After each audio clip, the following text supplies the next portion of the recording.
And this one is actually, I spoke with somebody who contacted me through one of my eBay sales, and they were interested in the spirit. The spirit's name is Edward, and I'm sorry, my dog is having an issue. My dog has been sick lately. He is in kidney failure, and I've been nursing him a lot, and he's just, I thought he was doing better, but we're, well, at least she did a full roll, so I have to kind of keep an eye on him while I'm doing this, so the videos may end up being a little interrupted every now and then. Anyway, back to the spirit. The spirit's name is Edward. Edward agreed to be placed in this horse because the person that contacted me does not like humanoid type dolls. So, and I can understand that. If you walk into my house and you don't like dolls, you're really gonna freak out because there's literally dolls everywhere. So, Edward did pick out, I had some stuffed animals he could pick from. He picked out this horse. So, I'm going to start talking to Edward now. I really don't know too much about Edward.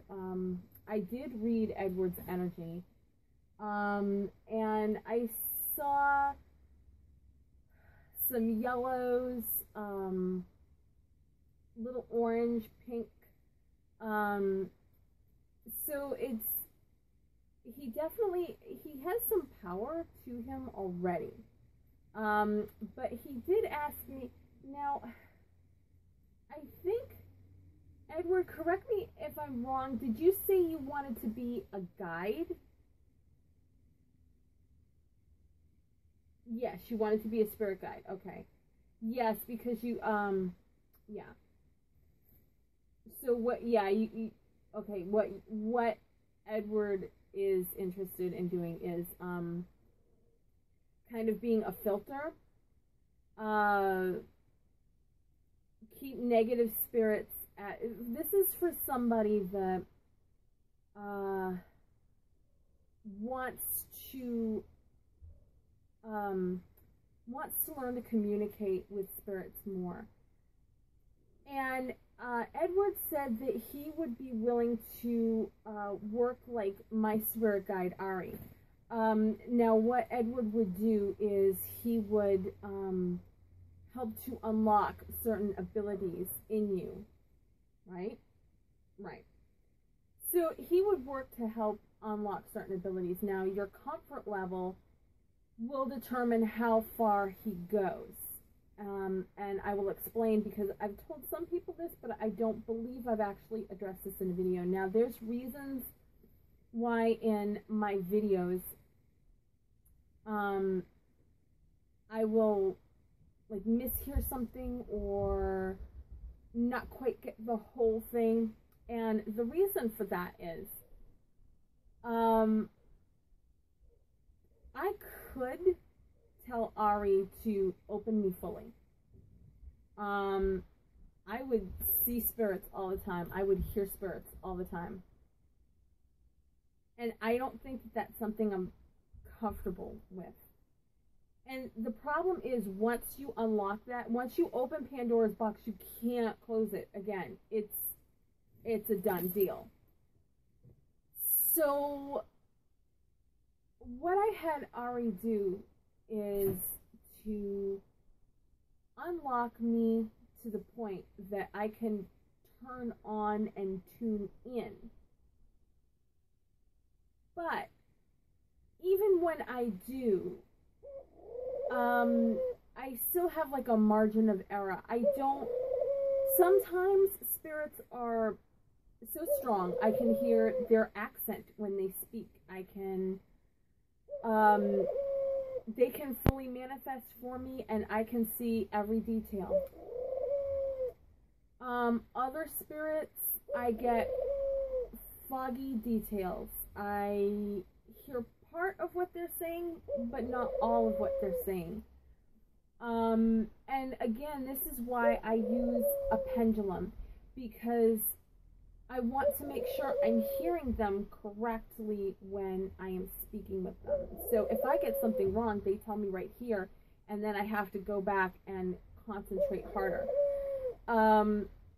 What does that mean for me in the outside world? Well, if there's distractions, like if I'm driving, I'm usually not going to be able to hear them. So that's why I will sometimes have one of my apps going while I'm driving, so that they can use that to communicate with me, and I don't have to take my mind off the road to try to focus in and hear what they're saying. Is that foolproof? Absolutely not, because I could try to be talking to one spirit and like two others are like playing with the phone, and I'm not getting, you know, what's supposed to be said. I can always sense spirits around me, but I actually have to be able to concentrate to hear them. And if there's like a lot of noise going on, music playing, other people around, it throws off my aura. So in that sense, it's very frustrating. But if you flip it around, I have almost 200 spirits here. Can you imagine what I would see if I could see them and hear them fully? I would never have any peace of mind. None. So what I have going works for me. And that is something that you would discuss with Edward. He will help unlock abilities. How does he do that? He does it by shifting your aura around.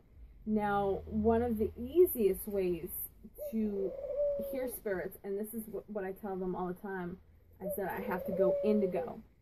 Now, if you look at the chakra chart, indigo is for your sixth sense. So what I do is when I want to try to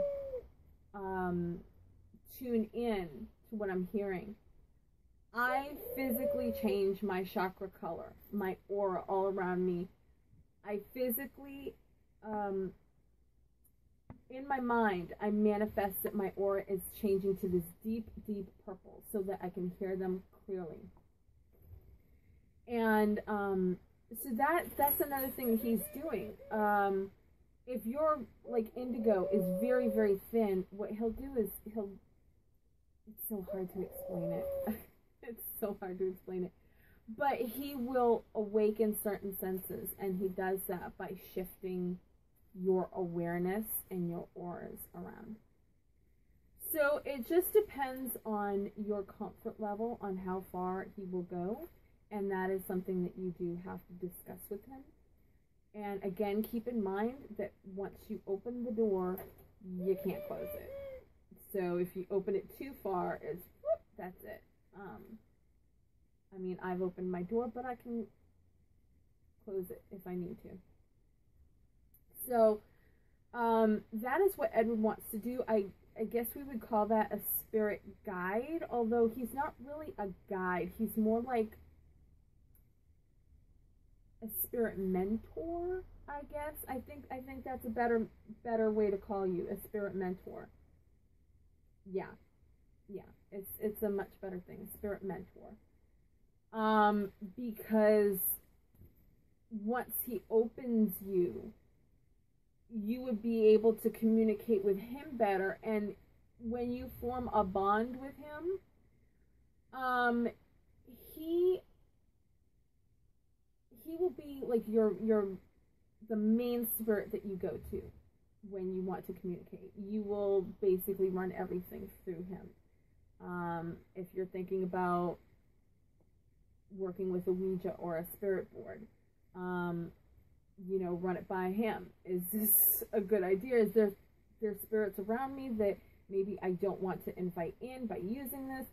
So he would be basically your main go-to spirit, and then he can actually work as a facilitator with other spirits.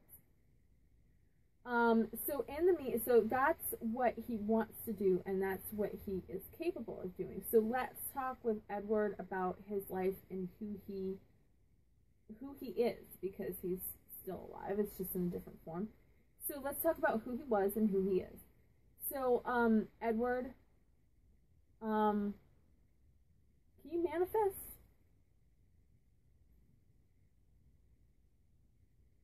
I'm seeing like two different ages.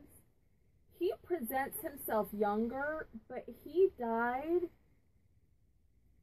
Were you 78 when you died?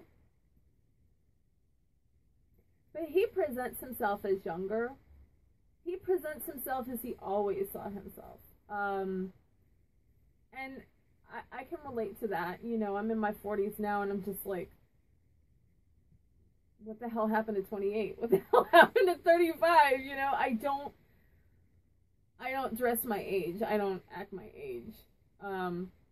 I still feel like I'm in my late 20s, early 30s. And that is how he presents himself. He presents himself, I would say he looks no older than like 42, 44. Because that's how he always felt. He never felt like, yeah, exactly. He never felt like he was, and can you see that? I don't know if you can see this.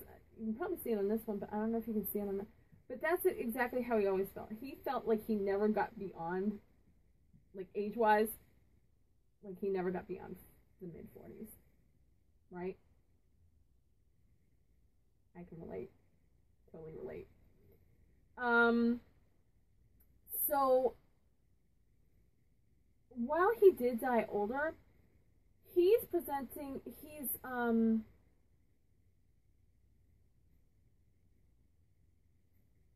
what time frame were you in your 40s? What year was it? Okay. It was the 30s, right? Is it? Yeah.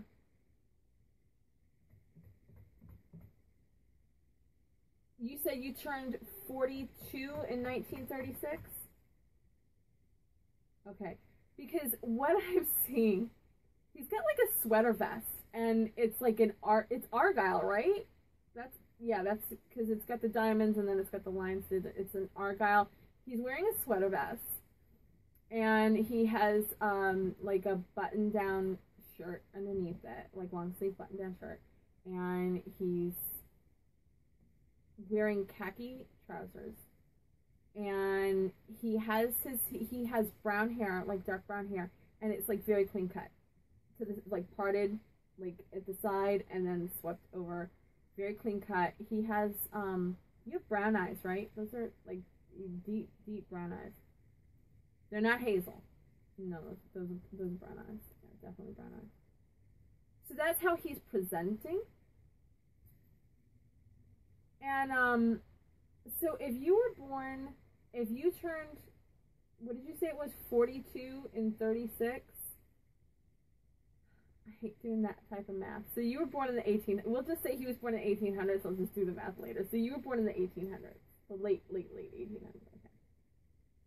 Okay. Where are you originally from? Did you say Springfield, Illinois? Okay. Now, did you serve in any of the wars? Yeah.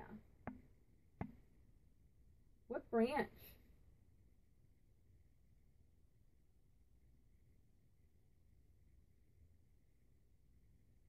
I kind of want to say, see, we didn't really have an Air Force in 111. Were you like in the 20 minuters? 20, I think that's what they called. I don't know if, I know the British called it that. I don't know if he said auxiliary and he said in the Great War, because that's what they call it. So you were like an Air Force auxiliary. Now, were you based here at home? So you were sent to. Oh, he spent the war in London. So you did fly with the BAF. Yeah, he flew with the BAF. Because he's showing me, like, shells of, you know, not the bomb. He's showing me like shells of buildings and everything. He spent the First World. No.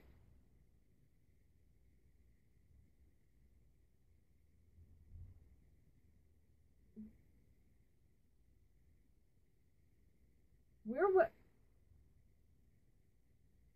No, it was the shells that he's showing me. It wasn't in London. No, it wasn't. Where was it? Oh, in France.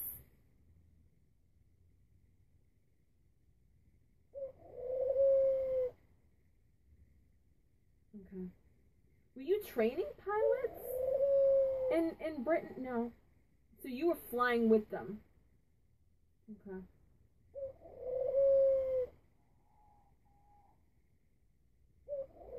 Now, did you served in World War II though too? Yeah. Were you still in the?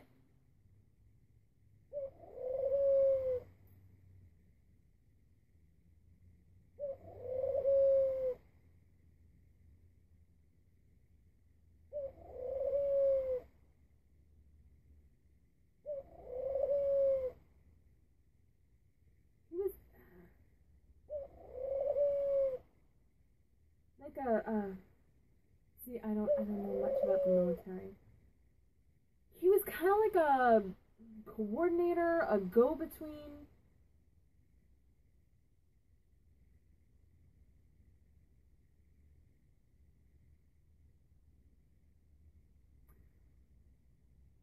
Okay. He called himself a facilitator. He wheeled and dealed. And he said, I procured stuff that other people couldn't get. He was like, and it wasn't always through legal means. He said, but I got our boys what they needed when they needed it. Yeah. Now, where... He was in Italy.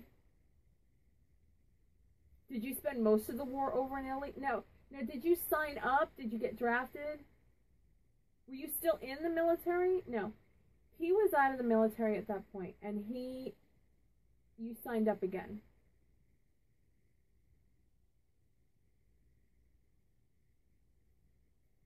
They wanted him to train pilots, but apparently he had kept up some connections from the First World War, and they realized that his connections, that he would be more useful to the military to work as a procurer over in Europe as opposed to training pilots how to fly. So they sent him over, and they sent him over to Europe. And at first he was like he's showing me canals. Was that Venice or was that Holland? It was Holland. He said at first I was in Amsterdam.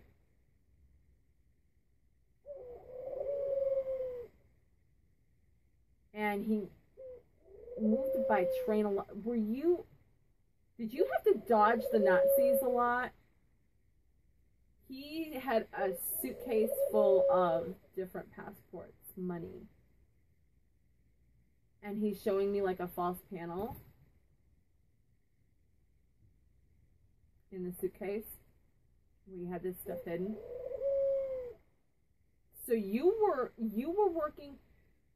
You weren't so much working as a spy, but if you got caught, you would have been shot as a spy. Yeah. He risked a lot. He risked a lot. And he says, my life is worth nothing compared to those that were throwing their lives on the line for in battle. He's like, what I did is nothing compared to what they did. That's exactly what he's saying.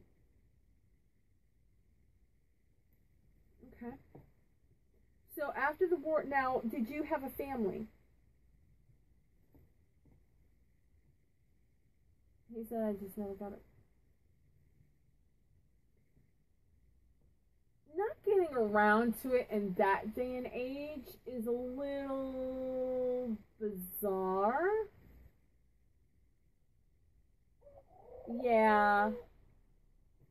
You can tell me, are you homosexual? That's why he didn't get around to it. What, chicks just weren't his thing. Now, kind of raise this up here, see if I can. Did you have lovers? Yeah, okay. So now, so you would have died in the, did you die in the, you said early 70s. You died in the early 70s.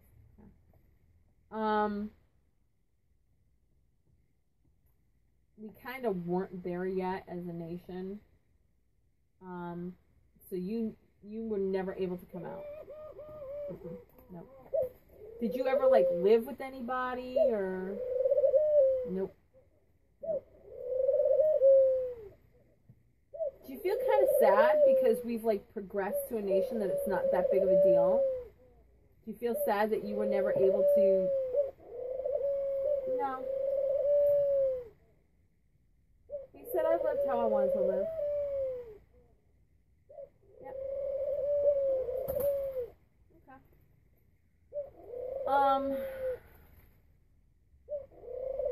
So obviously no children. Nope. Did you have any brothers or sisters? Yeah. He had how many sisters? 5 sisters? You have 5 sisters and 3 brothers? Okay. Did you stay close with them throughout your life? Yeah.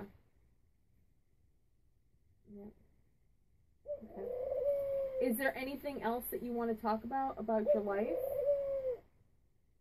Nope. Is there anything you would like to say to everybody that's watching this video?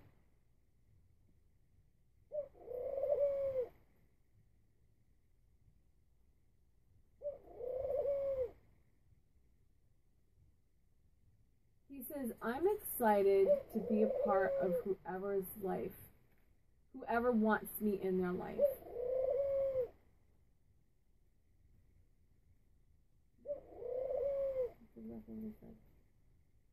Okay.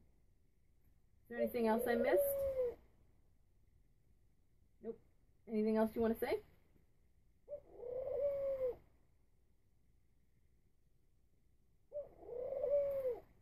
Did you just say I can't wait to get out of here? Is it because of me? You don't like me much?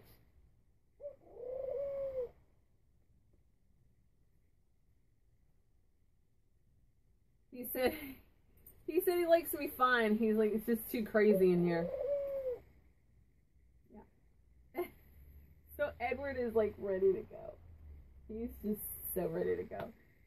So, I don't know if, Edward is spoken for yet. If he's not, if he is spoken for, his auction will read private sale. If he is not spoken for, it will read, you